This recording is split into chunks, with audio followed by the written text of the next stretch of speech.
Reciban todos un saludo de paz. Le damos la bienvenida a esta nueva clase el día de hoy jueves con dos grandes invitados, quienes expondrán dos interesantes clases. Bienvenida es Shlomi Cabello, quien desde Argentina abordará la temática judaísmo y derechos humanos. Ella es profesora y a la vez estudiante del Instituto Abarbanel y parte de un programa de estudio de Marshall Mayer. También damos la bienvenida al profesor autodidacta Jorge Tachauer, quien abordará la temática del calendario hebreo y las festividades en el judaísmo. Como siempre, solicitamos a todos nuestros seguidores que tengan el máximo de respeto al presentar sus opiniones en nuestro muro, que nos ayuden a difundir estas interesantes clases y puedan compartirla a través de Facebook directamente desde nuestra página web. Contamos con un nuevo perfil en Instagram, círculo-interreligioso, desde donde también estaremos comunicando nuestras actividades y compartiendo fotografías de distintos eventos. Sin más preámbulos, comenzamos con la clase, pero antes de eso quiero darle unos segundos a ellos para que puedan presentarse, pueda dar un pequeño saludo a las personas que nos están visualizando. Bienvenida, Islomi, por segunda vez estás con nosotros. Exacto, un gusto compartir con ustedes, David.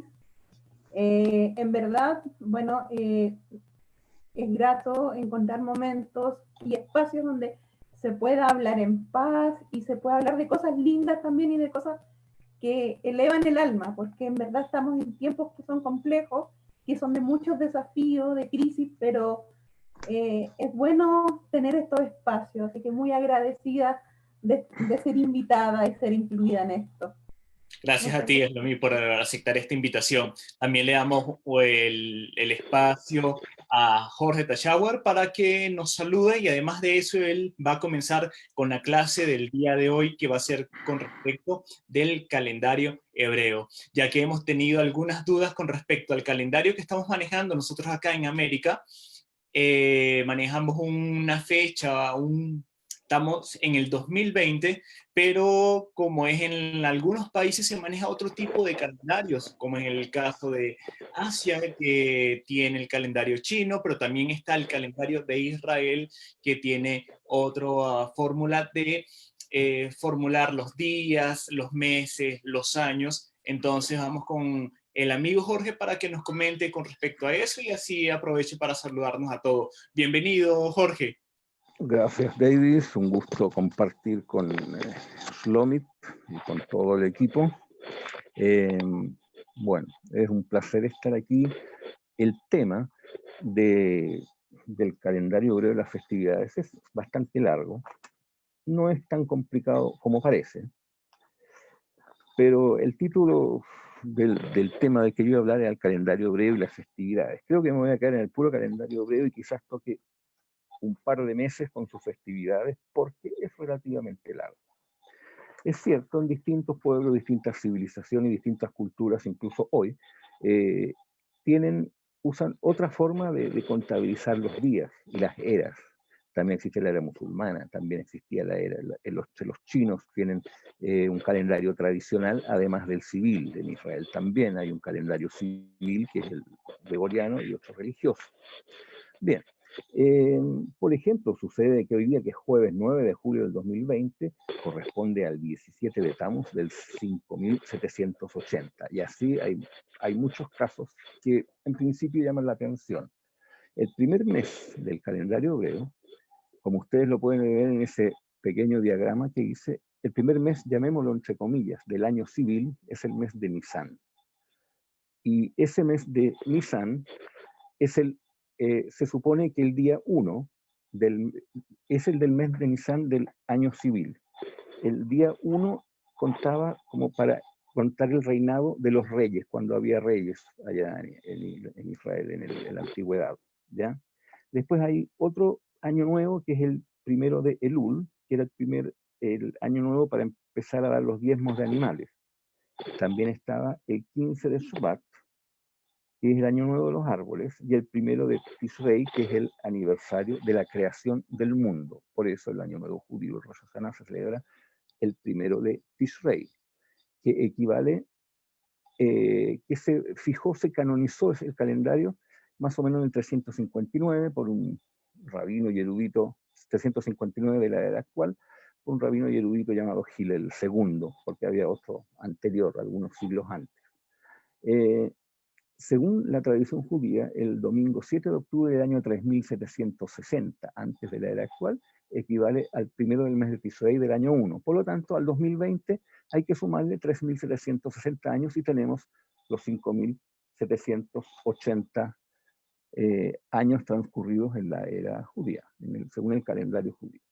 Ahora, este calendario es de tipo lunisolar y tiene la característica que los meses seguían por la luna nueva, principalmente, por una parte, y los años, por cierto, la vuelta que da, la circunvalación que da la Tierra en torno al Sol. Los días comienzan en el ocaso, al atardecer, hasta el atardecer siguiente, porque eso viene del Génesis, en que se decía, y fue tarde y fue mañana, día primero, y fue tarde y fue mañana, día segundo, y fue tarde, etcétera, etcétera. ¿Ya? Como al canonizarse, digamos, al normalizarse el calendario, sucedió, déjenme mirar el software, sucedió que habían ciertos desfases, habían evidentes desfases si se ponían todos los meses de la misma cantidad de días. Por lo tanto, algunos meses tienen 29 y otros tienen 30 días. Los meses a saber son, ustedes los ven ahí en el dibujo, pero yo se los voy a ir mencionando. Tishrei, el primer mes; el segundo Heshvan, Kislev, Tevet, Shvat, Adar, Nisan, Iyar, Sivan, Tammuz, Av, Elul y Tishri, o Tishrei. ¿Ya? Los días se llaman día primero, día segundo, día tercero, solamente el sábado tiene nombre. Ahora, al contabilizarse los meses a partir de las lunas nuevas, sucede lo siguiente, que empieza a haber desfase entre las fechas del calendario mismo y los acontecimientos que se recuerdan o se conmemoran. Por ejemplo, podría pasar que una fiesta, una conmemoración de tipo eminentemente agrícola, por ejemplo, una fiesta eminentemente agrícola o que tiene que ver con la naturaleza, como Tu Bishvat, que es el año nuevo de los árboles, pudiera estar inserto en meses que son de invierno. ¿Por qué hay un desfase? Bueno, para esto se idearon algoritmos, palabra muy de moda hoy día, pero algoritmos ya se usaban hace muchos siglos, que llegaron a hacer, que llegaron a fijar ciclos de 19 años. Y en esos ciclos de 19 años hay 5 meses que tienen, hay 5 meses, hay 5 años que son bisiestos o preñados, como se les llama. ¿Ya? El primer mes se llaman preñados, ¿por qué? Porque en esos años se les agrega un mes adicional para compensar el desfase. Si ustedes ven, no sé si está en pantalla todavía, el pequeño bosquejo ahí, si ven en el mes de Adar, que está ahí abajo, tiene con línea punteada Adar 2, porque los años bisiestos, que se llaman, para los que saben geografía, usan la palabra embolismal, año embolismal. En esos años se les agrega un mes adicional. Son 5 años dentro de un ciclo de 19 días, de 19 años. Ahí hay son años embolismales, por eso se llaman años bisiestos. Tenemos que, para calcular las fechas, hay ecuaciones y hay algoritmos, etcétera, etcétera. Pero son 7 años, son 7 años los que son bisiestos en el año embolismal. El tercero, el sexto, el octavo, el 11º, el 14º, el 17º y el 19º. Se supone que al cumplir ese ciclo de 19 años, el año 19º caen los mismos días, las mismas fechas, las festividades y todos los acontecimientos que sucedieron en el ciclo anterior. Con eso se compensa este evidente desfase. También debemos pensar que cómo nació el año gregoriano. El año gregoriano, el calendario gregoriano nació porque también había un desfase en el calendario juliano, de Julio César, él lo creó, de tal manera que un papa, Gregorio, no me acuerdo el número, Gregorio XII parece era, él fijó, sus sabios más bien se dedicaron a estudiar y fijaron un calendario de tal manera que es el que se usa hasta hoy día, y que solo requiere años bisiestos en que un mes, febrero, tiene un día adicional, y con eso se compensa ese desfase. De hecho, no recuerdo la fecha exacta, pero cuando el Papa, que era el que dirigía prácticamente los destinos de Europa en esa época, dijo, a partir del día tanto, del año tanto, nos vamos a saltar 13 días y va a ser el día tanto del año tanto. Entonces hay 13 días que nunca existieron, pero así pudieron compensar ese desfase. Bien. Ahora, aquí en el judaísmo, durante un buen tiempo tuvo ese problema, hasta que, como le dije, Hillel II, en el 359 de la era común, fijó este calendario, que por lo demás es mantenido entre todas las comunidades hebreas, porque en base a ese se fijan o quedan fijadas más bien las festividades. Si volvemos un poquito al esquema que aparece en pantalla, está con tenue línea, lápiz rojo, apenas se ve. Si vemos, tomamos el primer mes del año civil, por así decirlo, porque es a partir del cual se calculaba el número de años que reinaba un rey. El mes de Nisan estaba la festividad de Pesaj y una conmemoración moderna, el Yom HaShoah, el día por los caídos por el Holocausto.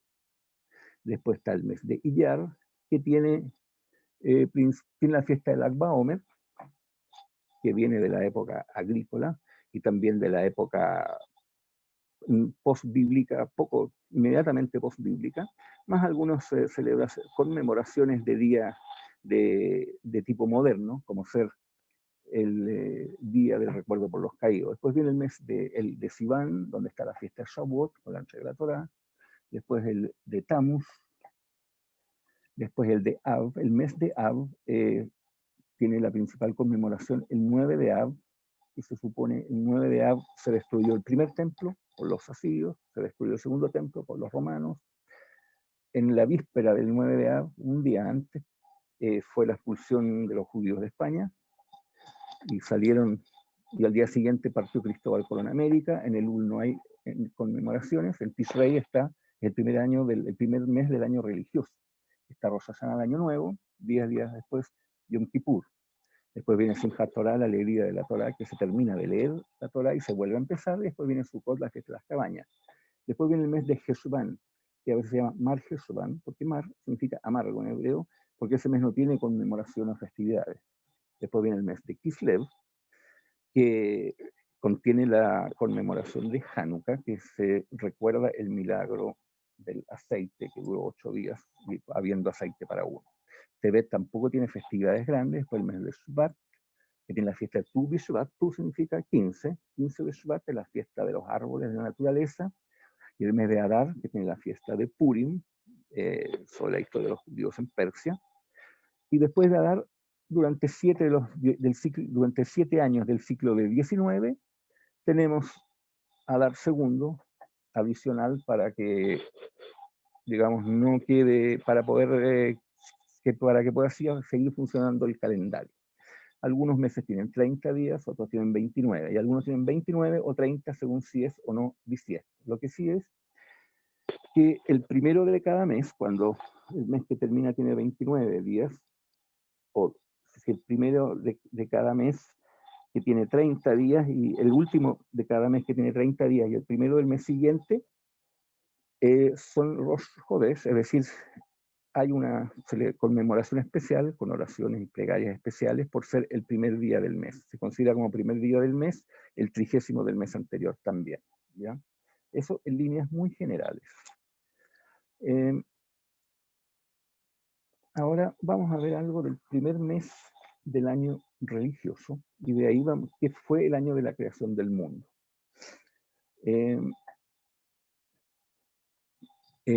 Como todos sabemos, hubo un exilio en Babilonia, producto de la destrucción del primer templo por los asirios. La mayoría de los hebreos fueron llevados a Babilonia, y ahí hubo dos academias talmúdicas y de estudios, la de Sura y Cumbevita, y bueno, ellos estudiaron el asunto del calendario. ¿Y a qué viene esto? A que los nombres de los meses son todos nombres babilonios. De ahí vienen los nombres del año hebreo, son nombres babilonios. El mes de Tishrei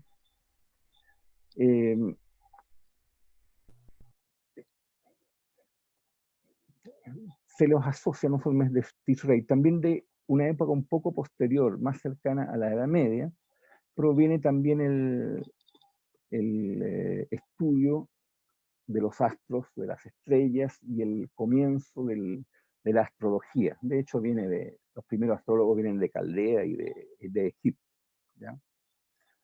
El mes de Tishrei tiene 2 días de festejo de Rosh Hashanah, un día de Yom Kippur, y posteriormente y después tiene 7 días de Sukkot, 7 días y medio, ¿ya? El 3 de Tishrei es el ayuno de Gedalia, en el recuerdo de un gran sabio, de un gran justo que se llamaba Gedalia, y que al que lo honran de esa manera.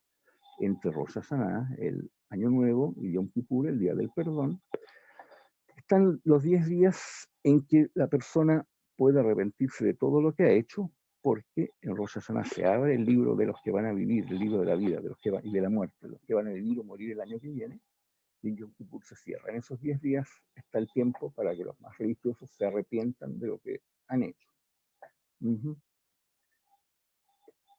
El mes de Heshvan. El mes de Heshvan el mes de Heshvan tiene, como se puede ver en el esquema, el mes de Heshvan, según si es o no año bisiesto o año preñado, puede tener 29 o 30 días, ¿ya? Pero los Jodes de Heshvan siempre son 2 días, porque Tishrei tiene 30 días. Y al tener 30 días el mes anterior, el siguiente tenga 29 o 30, son 2 días de Rosh Hodesh. El primero es el 30 de Tishrei, el segundo Rosh Hodesh es el primero de Heshvan. Rosh Hodesh, reitero, significa que es el primero, textualmente, la cabeza del mes, el primer día del mes. ¿Ya? En este mes no hay muchas festividades, pero se supone, la tradición dice que en este mes de Heshvan sucedió el diluvio, el Mabul, y a este mes también se le llama Bul, que significa fruto o producto, porque en este mes fructifica el campo y se multiplican los animales. Ahora, coincide casualmente porque el mes de Tishrei, Rosh Hashanah y Yom Kippur, caen en septiembre u octubre, es decir, primavera en el hemisferio sur, y es una época que en el momento en que se fijó el calendario, en la zona del Medio Oriente, eran bastante fructíferos los campos.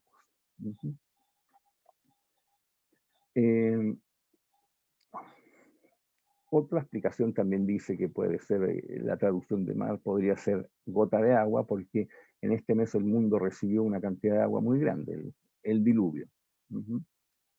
También, aunque no se celebra específicamente, en la época del rey Salomón comenzó a construir el Beit Hamikdash, el templo, que había sido proyectado por su padre, el rey David.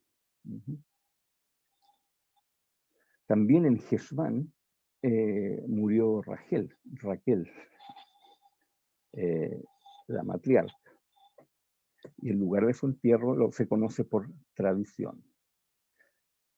Ella no fue enterrada en principio en Hebrón, sino en otro lugar y después fue llevada. Después viene el mes de Kislev, y es después el tercer mes viniendo después de Tishrei, el 28 de Heshvan. En Heshvan, el 28 de Heshvan, Noé salió del arca y construyó un altar como animales puros, de todo de puro. Y cuando comenzó el mes de Kislev, bien digo, la tradición dice que Dios bendijo a Noé, le permitió la carne para comer y le prohibió derramar la sangre de otras personas. El mes de Kislev, como dijimos, como sale en el esquema, algunos años es de 29 días y otro es de 30. Y el 29 de Kislev cae la conmemoración de Hanukkah. Como sabemos, dura 8 días y conmemora el milagro en la lucha contra los romanos, en que daba aceite para un día, para una noche, digamos, para las velas de una noche, y duró 8 días. Por eso Hanukkah dura 8 días. Recordemos que los días empiezan al atardecer del día en cuestión y terminan al atardecer del día siguiente. El 25 de Kislev empieza Hanukkah. Después viene el mes de Tebet. El mes de Tebet, que se viene después, en la Biblia, en el Tanaj, los meses son mencionados el mes 1, el mes 2, a veces por sus nombres, a veces no. Y son mencionados de acuerdo a Nisan. Entonces, Tebet, que sería el cuarto después en el año religioso, viene a ser el 10º después de Nisan. En el mes de Tebet, Tebet dura algunas veces 29, casi siempre dura 29. Ocasionalmente 30, pero casi siempre dura 29. El 8 de Tebet fue traducida, dice la tradición, fue traducida por primera vez la Biblia, la Torá, al griego. Y este día fue muy negativo porque se supone que una persona humana no es capaz de hacerlo. Por lo tanto, esto hace que su significado no se comprenda exactamente. En este día las personas más religiosas y en la antigüedad los más justos, los más sabios, lo tomaban como un día nefasto, por lo menos un día negativo, e incluso ayunaban para compensar eso.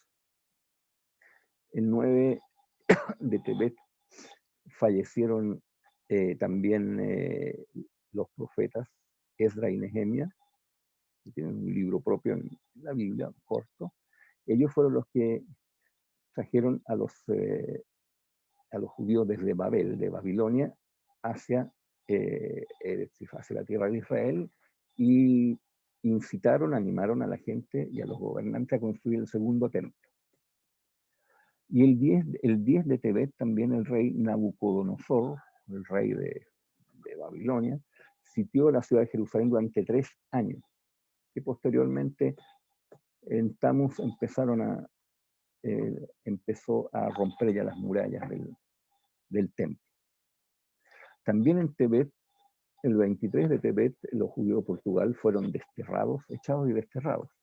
Esto cayó en 5277, esto corresponde a 1516.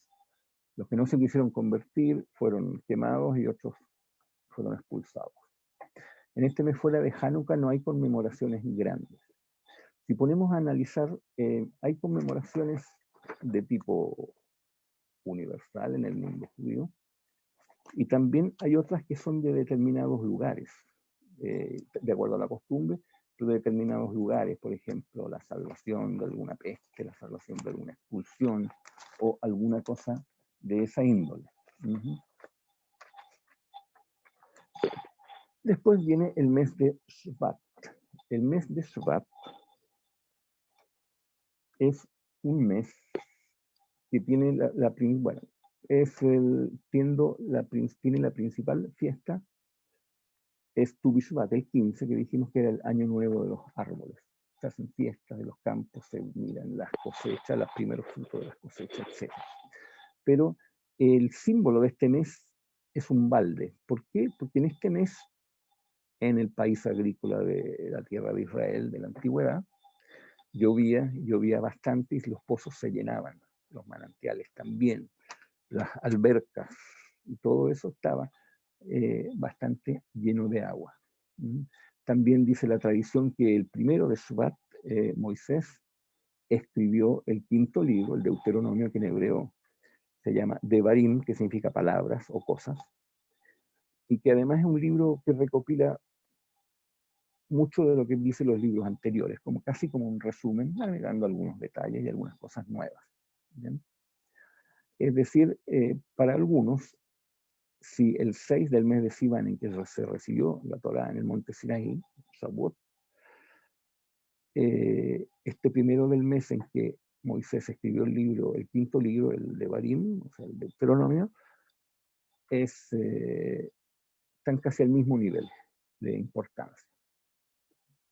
También entre los trozos bíblicos que se leen cada semana en la sinagoga el sábado de la mañana, en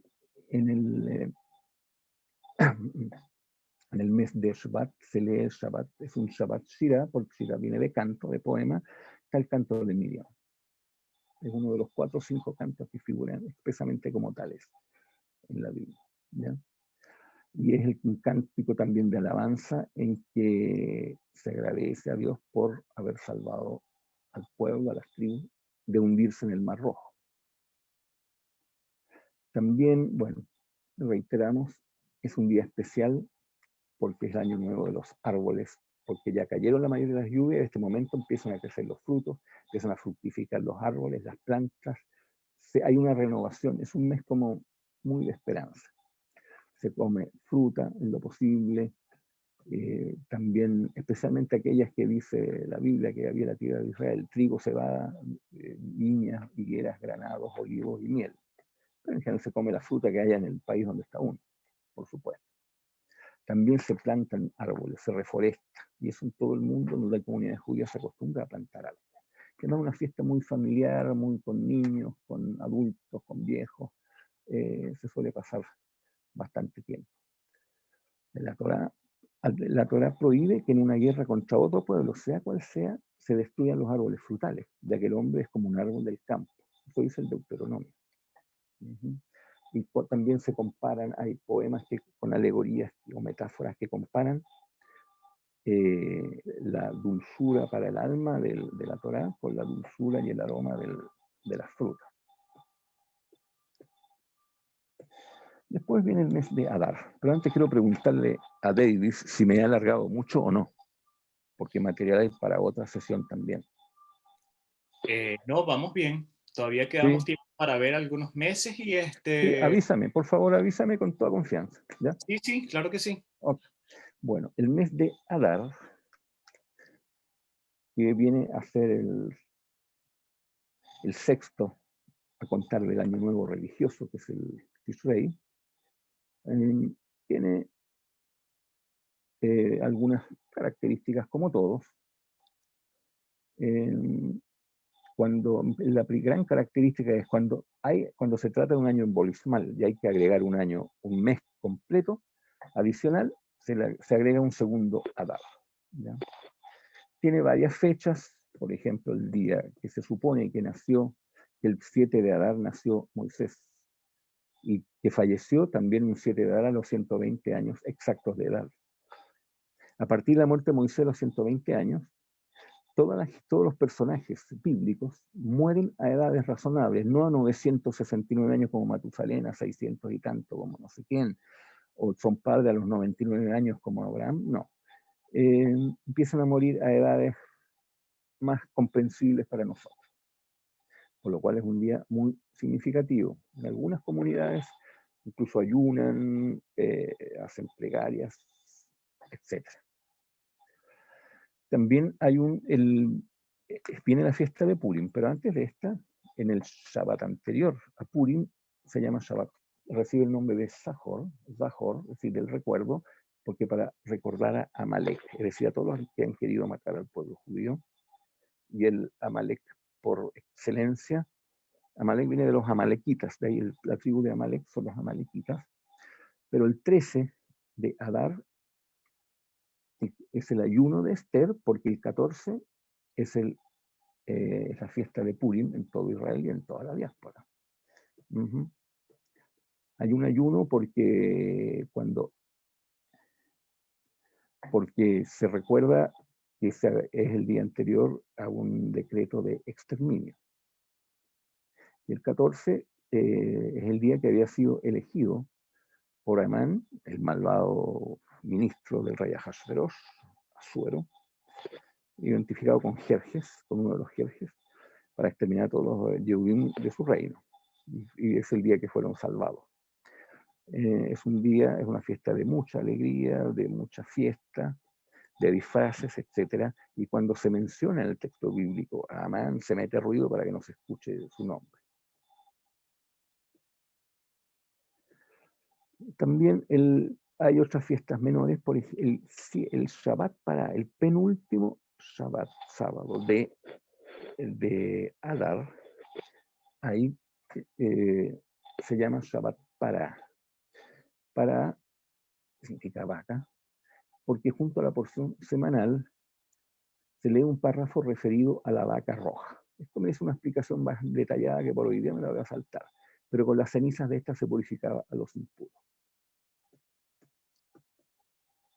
Después del mes de Adar, por razones obvias, en el mes de Adar 2, que ocurre 7 veces cada 19 años, no hay fiestas fijas, porque no ocurre todos los años.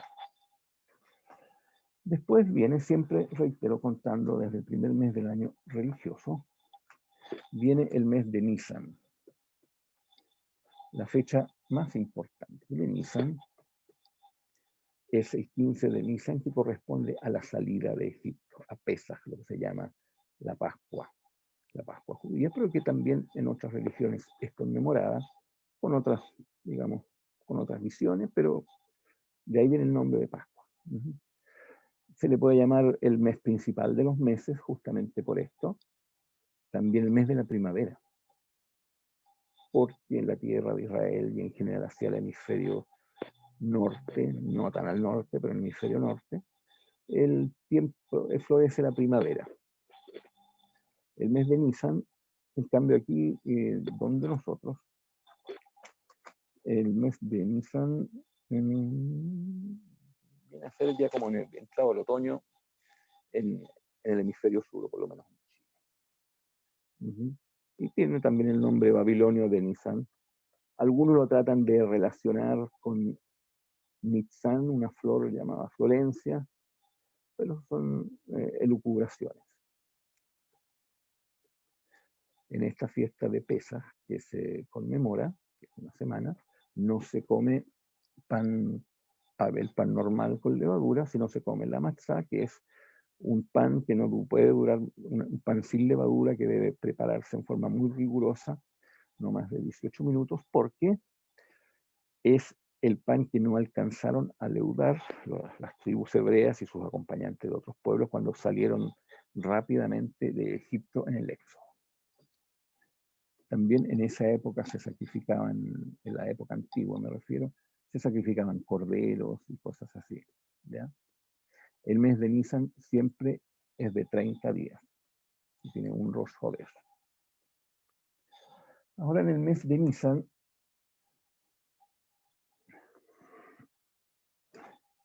por ejemplo, tiene algunas características que no se debe ayunar salvo 3 fechas. Aquellos que deben ayunar por algún motivo no lo pueden hacer. Prácticamente en todo el mes no se pronuncian tampoco discursos fúnebres por los fallecidos en Nisan, ni oraciones conmemorativas, salvo Lizkor, que es la oración en recuerdo de los fallecidos en el último día de Pesaj. Se recita además una bendición especial por los árboles, por las plantas, el Birkat Ilanot. Esta oración especial, esta bendición especial por las plantas, por los árboles, viene de la época de Maimónides, el gran sabio que vivió entre 1140 entre el año 1040 y el 1105, que falleció en el Cairo. También se bendice el sol en el mes de Nisan, pero cada 28 años, en una fecha bien especial, porque cada 28 años coinciden exactamente la fecha y la hora del punto medio en el camino del Sol, en el camino de la Tierra alrededor del Sol durante el año. Cada 28 años pasa a la misma hora por los mismos lugares y en la mitad del camino cae en Nisan. El comienzo del ciclo solar siempre tiene lugar en el mes de Nisan y en el mismo día de la semana, que en el martes por la noche, aunque no siempre corresponde al mismo día del mes en cuanto al número del día. Tiene 10 características importantes el mes de Nisan, aparte algunas he señalado, otras no, y por eso me voy a detener un poco. Algunas son costumbres, otras son características, la mayoría son costumbres que han pasado a ser casi preceptos. Fue el primer día de la creación según algunos rabinos, a diferencia de Tishrei, que lo habíamos hablado.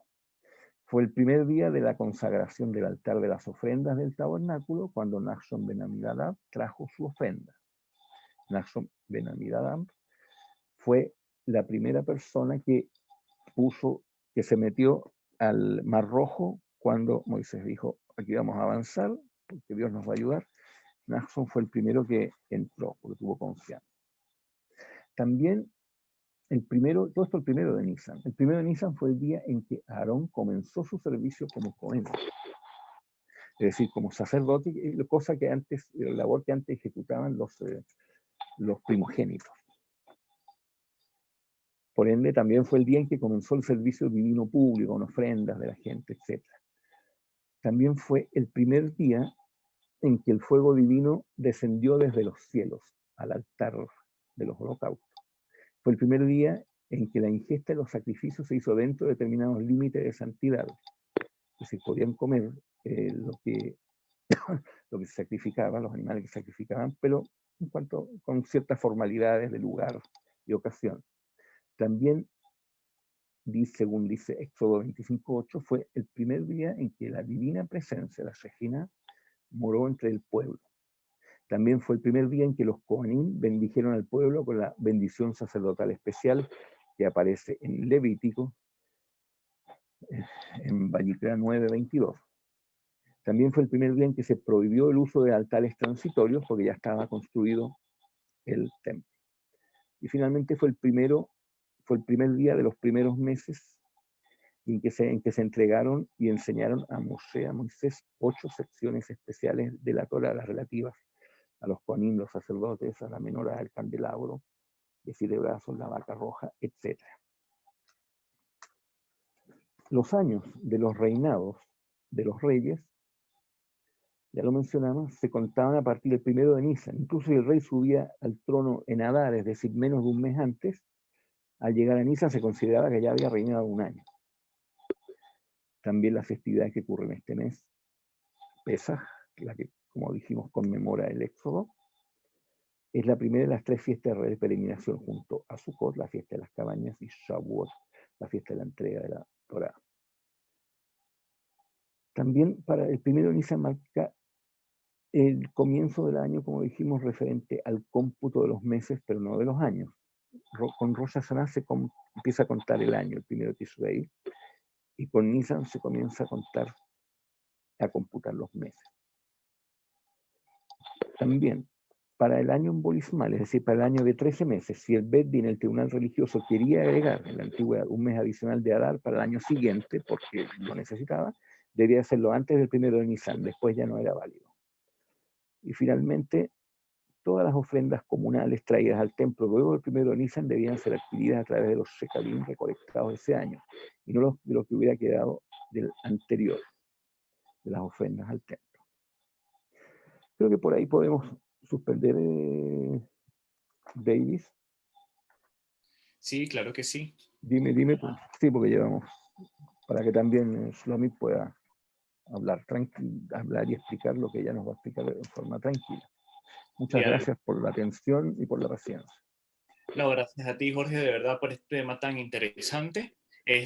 Sabemos que tenemos que tocarlo en otras clases porque de verdad es un poco, tiene bastante información con respecto a los meses, a las fiestas. Creímos creímos de que íbamos a hacer, de que iba a abarcar el tiempo para hablar de todo el año y las festividades, pero no. De todas formas, cuando lo empecé a preparar me di cuenta que no era suficiente. Así que ningún problema, nos veremos en otra ocasión. Sí, en otra ocasión. De todas formas, sabemos que al final vamos a tener la sección de preguntas y respuestas para que nos acompañes en esta sección. Entonces, le damos la bienvenida a Eslomí Cabello, que nos va a estar hablando sobre el judaísmo y los derechos humanos. Eslomí, eres bienvenida para presentarte y compartir la clase con nosotros. Está silenciado el micrófono.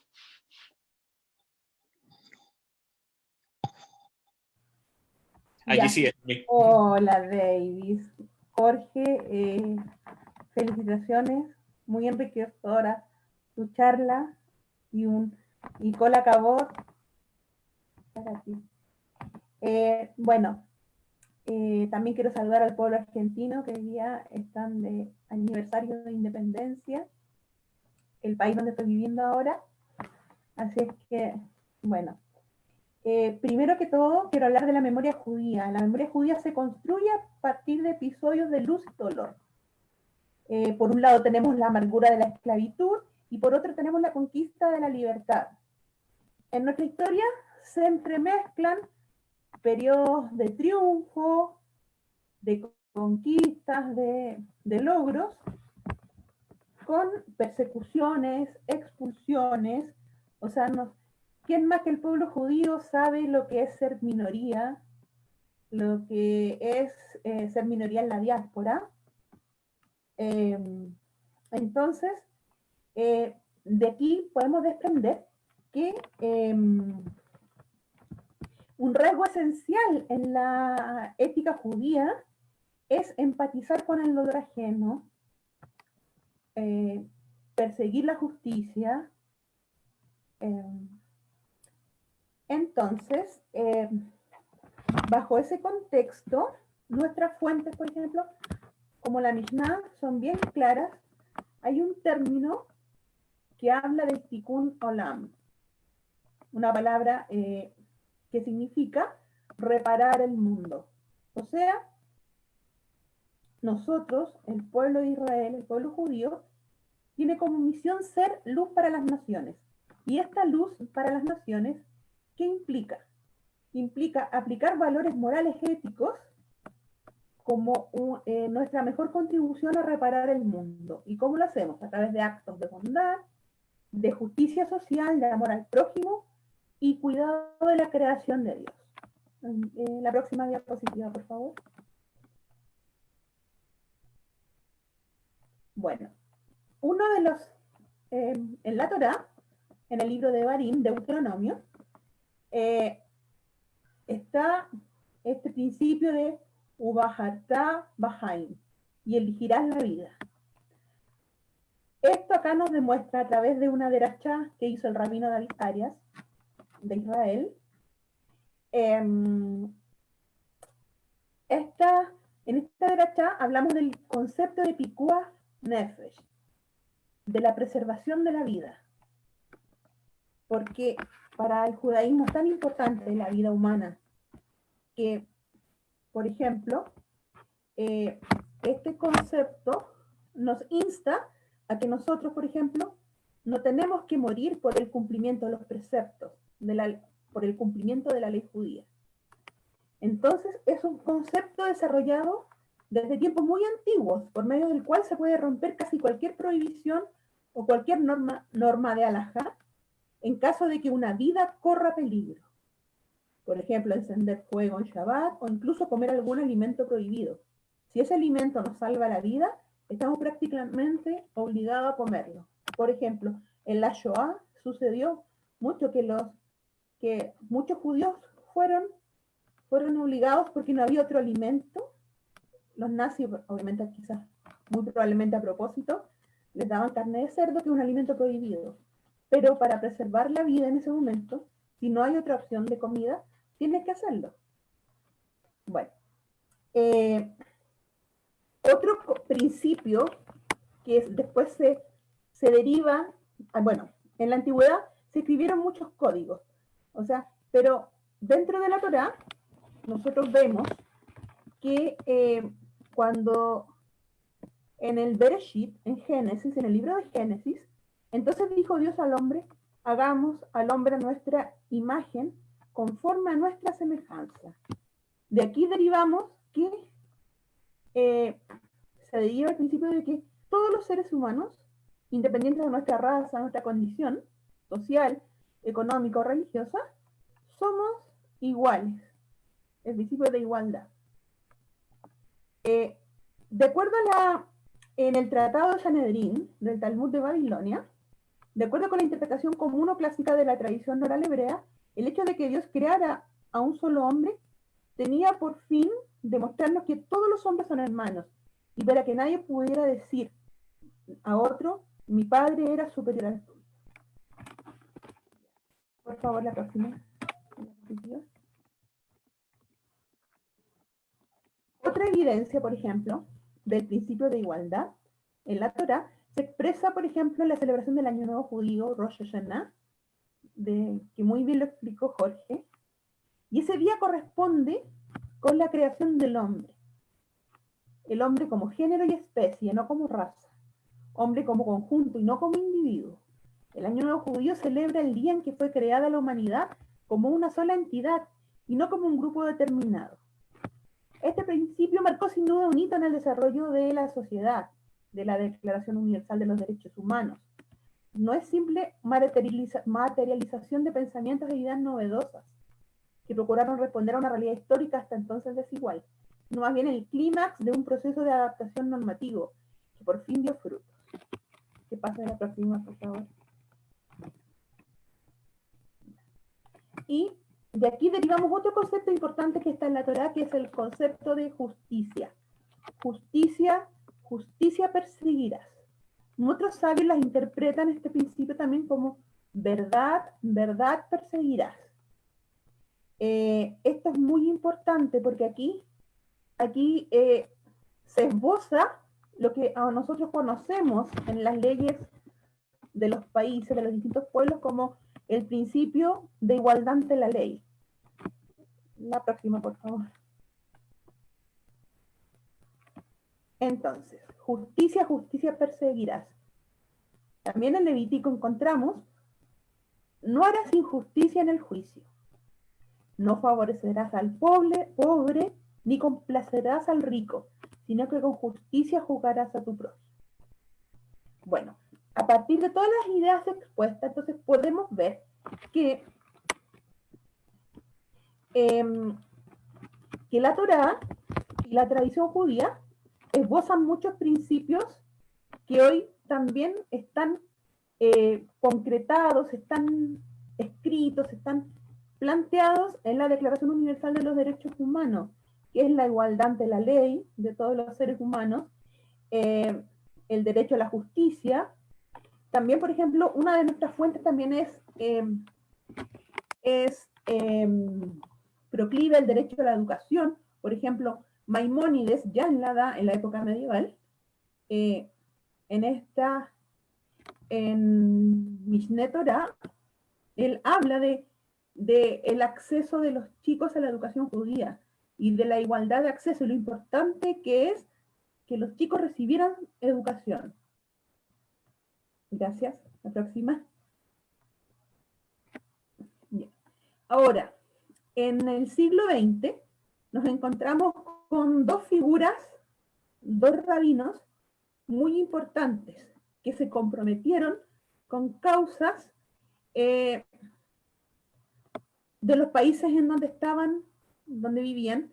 Por ejemplo, acá tenemos a Abraham Heschel, que él viene de una familia ortodoxa, jasídica, y él fue un colaborador y fue uno de los protagonistas de esta marcha por los derechos, de las personas, especialmente de las personas de este grupo que lideraba Martin Luther King. Entonces, él fue el que acompañó en toda esta lucha a Martin Luther King. Y se transformó en un referente de la lucha por los derechos humanos. De hecho, Heschel, él tenía un término, un pensamiento que decía caminar es rezar con los pies. O sea, él no concebía, por ejemplo, un judío que no estuviera comprometido y no estuviera comprometido con las luchas de los derechos de las minorías en el mundo. Siguiente. También, y en Latinoamérica nos encontramos con la figura de Marshall Mayer. Él, si bien nació en Nueva York, ejerció gran parte de su rabinato en Argentina. Él fundó, de hecho, la comunidad Betel, fue fundador del seminario rabínico Marshall Mayer, que ahora lleva su nombre, y también fue un activista de los derechos humanos, un rabino que estuvo muy activo en la lucha por la vuelta a la democracia en Argentina, por el respeto de los derechos humanos. De hecho, él acuñó esta pequeña frase que dice, nunca más. Y que esta frase lleva el nombre del libro que la comisión liderada por Ernesto Sábato detalló los crímenes cometidos bajo la dictadura militar argentina. Entonces, y Marshall fue parte de esa comisión que elaboró este informe. Es así como en Chile, por ejemplo, hubo una comisión RETIC y un informe. Acá el informe se le llamó Nunca Más, y también ahí había connotadas figuras nacionales, y dentro de ellos Marshall fue figura importante en este proceso. Entonces, con esto, ¿qué quiero demostrar? Que la lucha por los derechos humanos, el compromiso con las causas de derechos humanos, es inherente a la ética judía, y es algo que el judío realmente tiene que ser parte de su actuar diario, su vivir, comprometerse con las causas sociales, con las minorías. De hecho, bueno, en la actualidad hay personas líderes comunitarios que alzan la voz y dan sus puntos de vista en torno a situaciones de derechos humanos, de discriminación más que todo, en estos tiempos. Entonces eso, el liderazgo judío comunitario está muy vinculado, o sea, con el tema de los derechos humanos. Y también, obviamente, que no lo quise, porque ya es un tema que todos conocemos, el tema de la Shoah. El tema de la Shoah también, de hecho, la Shoah fue la que inspiró para que se estableciera esta Declaración Universal de los Derechos Humanos, porque para tratar de asegurar de que ninguna persona sea perseguida por su etnia, por su religión, o por su grupo de pertenencia, o su orientación sexual. Entonces, eso es mi aporte. Muy agradecida, es un tema que me gusta mucho y que siento que es importante hablarlo, porque los derechos humanos, las libertades individuales, es un tema que ahora ha estado mucho en cuestionamiento en esta época de pandemia. Lo digo a nivel general. Eso. Muchas gracias, bueno, Lomi, por tu participación. Sí, es que una de las cosas fundamentales que hay que tenerle en la sociedad son los derechos humanos. Se han levantado, claro, muchos grupos reclamando o pidiendo derechos, pero algunas veces estos grupos piden derechos, pero algunas veces traspasan el límite de la otra persona que igualmente tiene derechos como todo ser humano. De verdad, las dos clases de hoy muy buenas. Tengo por acá algunas preguntas para ambos. Y la primera pregunta es de Israel Selnik desde Uruguay. Pregunta a Jorge: querido hermano, ¿por qué todas las tragedias se juntan en el mes de Ad? ¿Es un orden antojadizo, o realmente todas esas tragedias ocurrieron en ese mes?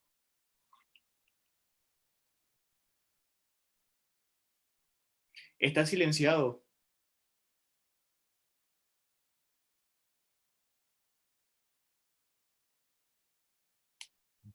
Ahora sí.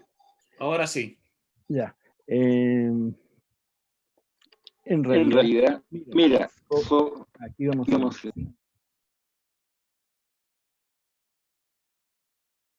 Está silenciado. Ahora sí. ¿Ahí se Ahora escucha? sí. Sí. Sí, ahora sí. Ya. Lo que aconteció en tiempos bíblicos de Moisés o antes son más bien de índole tradicional, pero de hecho, por ejemplo, no sé si ¿cómo se llama? La destrucción de los dos templos fue un 9 de Ab. Probablemente fue de uno, y la tradición al otro también lo adjudicó la misma fecha. No puedo asegurarlo, pero indudablemente el día final para que los judíos pudieran salir de España, cuando fue la expulsión por los llamados reyes católicos, era el 3 de marzo de 1492. Y el 9 de Ab fue ese día en ese año. También coincidió que una de las mayores deportaciones de judíos desde Varsovia, del gueto de Varsovia, a los campos de exterminio, comenzó también un 9 de Ab. Probablemente, y también muchas otras fechas que se pueden comprobar cronológicamente existieron. Y como en una fecha así, un 9 de Ab, sucedieron varias cosas muy, muy penosas y muy tristes, esa fecha tiene una connotación triste, y de hecho el 9 de Ab hay actividades en sinagogas, por ejemplo en Ruach HaMí, a la que pertenezco yo, pero en que estamos todos reclinados sobre cojines en el suelo y se leen textos especiales textos selectos del libro de Lamentaciones de Jeremías, si no me equivoco. No sé si con eso le aclaré algo al amigo de Uruguay. Sí, yo creo que sí. De todas No. formas, hoy, si no me equivoco, claro, ya pasamos, hoy fue 17 de Tammuz en el calendario hebreo y creo que Ya entramos al 18. Sí, ya estamos en el 18 y hubo un ayuno con respecto a la fecha del 17. Sí, sí. Tenemos por acá otra pregunta. Pregunta Shlomo Bey desde Buenos Aires. Estoy sorprendido de este espacio de diversidad religiosa que en Argentina han fracasado los diálogos Primero, los quiero felicitar. Segundo, el calendario hebreo, querido Jorge, se basa en la agricultura. Muchas gracias.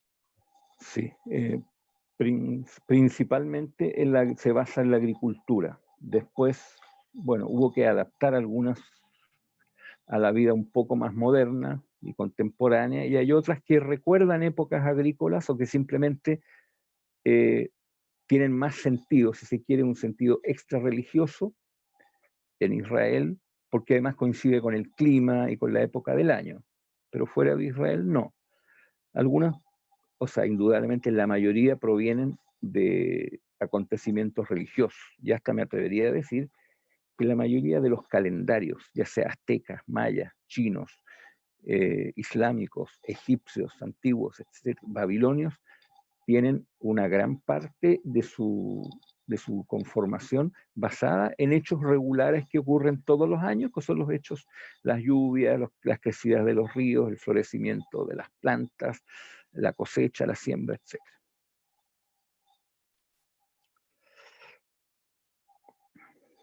Gracias, amigo Jorge. Sí, es que ciertamente muchas de las festividades tienen que ver con las estaciones en las cuales se está en ese momento de Israel.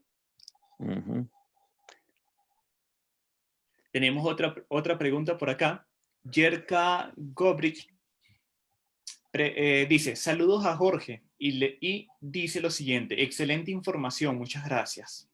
Manda un saludo, Jerka.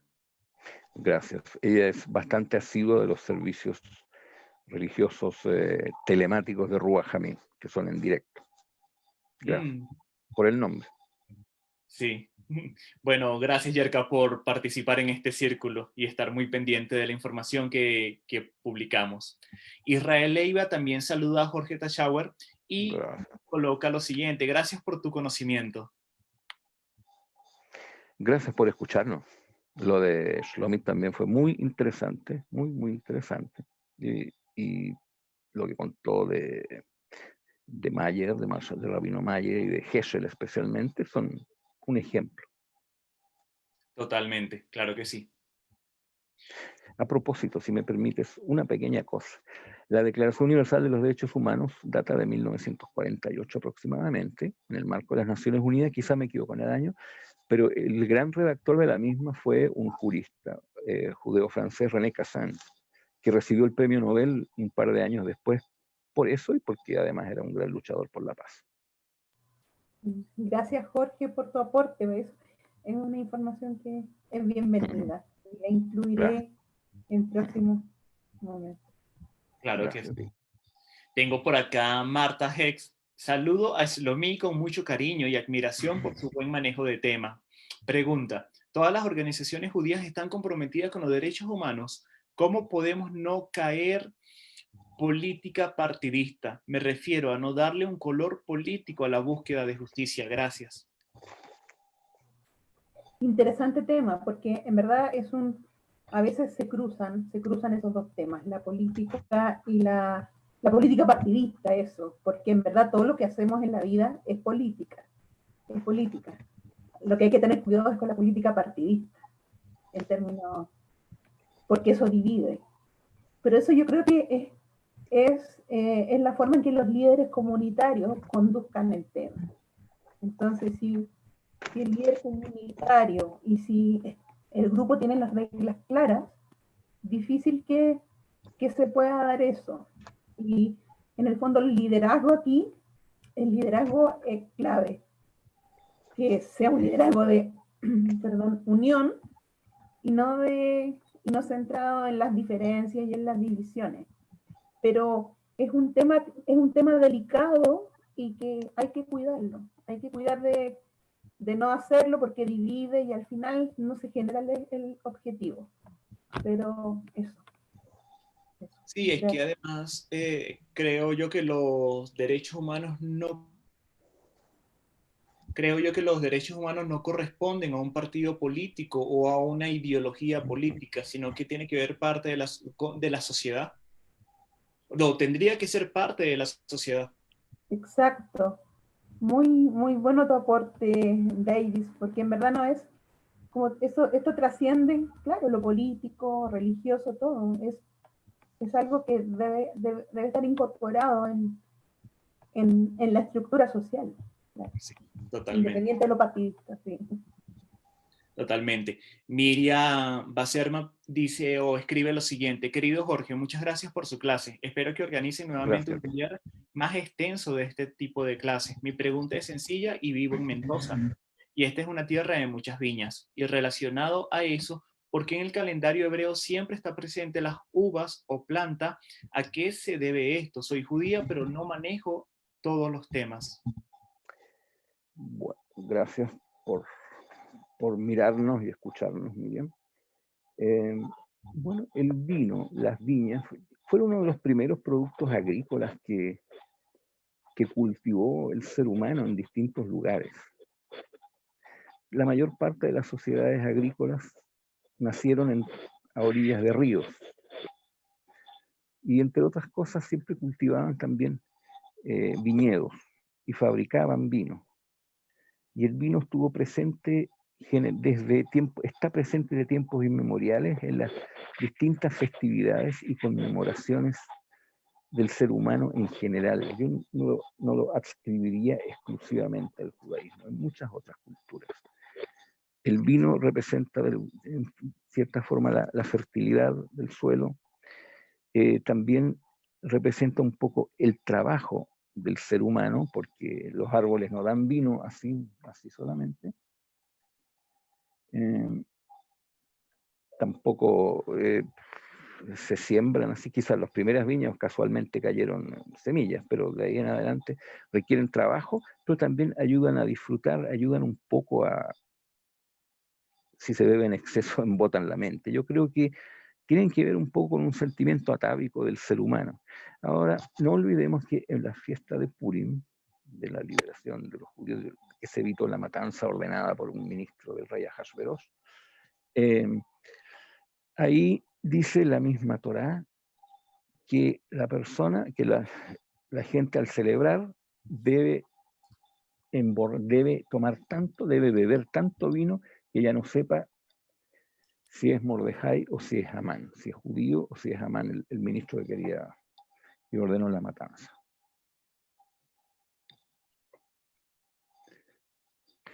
Esa es la explicación que le puedo dar. Debe haber muchas otras y más profundas. Ahora, por cierto, llegamos como hasta la mitad o 2/3 del calendario. Queda mucho todavía por profundizar y después las festividades. Gracias. Sí, claro que sí. Ya con eso tenemos 2 clases más, calendario parte 2 y las festividades. Pues ahí Y creo que también las festividades se va a extender se va a alargar un poquito, para 2 por clases. cierto. Por acá tengo otra pregunta de Carlos Beistein. Estoy contento de que existe este tipo de clases. Hoy por hoy nos falta como comunidad mostrar cultura. Eso es lo mío. Fueron perseguidos los rabinos que luchaban por los derechos humanos. Algunos sufrieron encarcelamiento o tuvieron cierto resguardo diplomático. Mira, no sé. Lo que sí sé que a Marshall, no sé si Marshall estuvo en la cárcel, visitó, sí, visitaba las cárceles donde especialmente habían personas de la colonia, de la colectividad que estaban siendo perseguidas por la dictadura, pero lo que sí, o sea, sin duda, sí, igual tuvo que tomar resguardo, yo creo, por su vida, porque igual recibía amenazas, pero no me consta que alguno de ellos haya estado preso por defender estas causas de derechos humanos, que haya estado detenido. En verdad no, esa información no la manejo, pero buen tema para investigar también, pero en el momento sí no la manejo en exactitud. Pero sí que, obviamente, los servicios de inteligencia de las dictaduras del Cono Sur perseguían a todos estos líderes que eso, los servicios. Sí, claro. Tengo Yerka Gobrik, da saludos a Shlomi, charla excelente y muy interesante tema. Hasta acá terminamos con todas las preguntas. Igual de todas formas, tengo una pregunta para ambos. Y la pregunta para Jorge sería la siguiente. A nivel de diferencia con respecto a año del calendario hebreo con el calendario gregoriano y el calendario que maneja tal vez China, ¿a qué se debe este tipo de diferencia de calendario? ¿Por qué no tomar un calendario universal en el cual se pueda manejar o pueda utilizar todas las naciones? Mira, Davis, pienso que a medida que los países han ido entablando relaciones con otros, o las culturas han entablado relaciones con otras, después de mucho tiempo han podido ir adoptando otros calendarios quizás más precisos. Yo no dudo que en China, por ejemplo, en el imperio chino hasta el siglo XVIII, XIX, comienzos del XX, usaban un calendario propio, pero al entrar en contacto con Europa especialmente, tuvieron que adoptarlo en forma paralela y de hecho hoy día ocupan el calendario gregoriano, manteniendo también algunas fiestas folclóricas y tradicionales de acuerdo al calendario chino. Y así debe haber sucedido en muchos otros países y en muchas otras regiones. Con el tiempo, al entrar en contacto, también, por ejemplo, en los países musulmanes, la era musulmana comienza con la Égira, en el 622 de la era actual, si no me equivoco.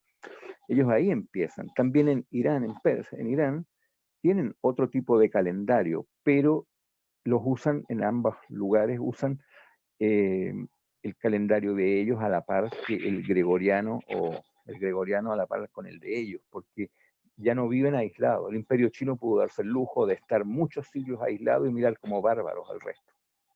Pero después tuvieron que entrar en contacto, y eso ocurrió también en la antigüedad y también en épocas más modernas. Lo ideal sería un calendario único. Una hora única es más difícil, pero un calendario probablemente sí. Eso. Muchas gracias, Jorge. Lomi, tengo una pregunta para ti. La pregunta es la siguiente. Con respecto a judaísmo y derechos humanos, ¿hay alguna organización o hay alguna organización que al día de hoy vele por los derechos humanos de aquellos países que están tal vez posiblemente en dictadura o violen A ver, mira, lo que yo conozco, por lo menos en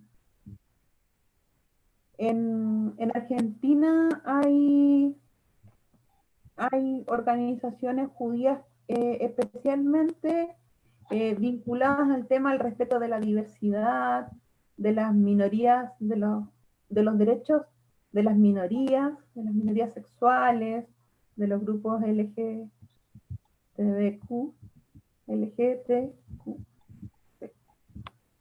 eso. Pero más allá, no desconozco la existencia de instituciones formales que velen por los derechos humanos en términos generales, ¿no? Pero más bien eso, muchas personas de la colectividad comprometidas con estas oficinas también, con estas oficinas comunales y a nivel nacional y provincial relacionadas con la diversidad. Se hacen muchas actividades en conjunto. De hecho, el mismo seminario rabínico hace muchas actividades en conjunto en relación a este tema. Entonces podríamos decir de que sí, ciertamente hay ONG y fundaciones que velan o trabajan con respecto a esto. Sí. Con esto terminamos la clase del día de hoy. Estamos muy agradecidos por la participación de Jorge Tachauer, de Shlomi Cabello. De verdad que hemos tenido una excelente clase sobre los derechos humanos y el calendario hebreo, que creemos que se va a dar una segunda clase con respecto a esto. Con mucho gusto. Les paso el espacio a ustedes para que se despidan, Jorge. Sí, bueno, ha sido un gusto. Ya es la tercera vez que vengo, creo, sí. Y bueno, cuando quieran, estoy aquí de nuevo continuando. Gracias y un gusto haber compartido con Shlomi. No sabía que ya estaba radicada de frente en Buenos Aires. Un saludo a la distancia. Muchas gracias, Jorge. Shlomi creo que tiene una pequeña falla técnica, pero igual estamos agradecidos con la participación que ella tuvo el día de hoy. Agradecemos a todos los que han seguido esta clase vía online, a la sección de Asuntos Religiosos de Quilicura, que siempre nos está apoyando y compartiendo nuestras actividades. Este martes 14 de julio a las 18 horas, la clase de la profesora Rosana Miranda,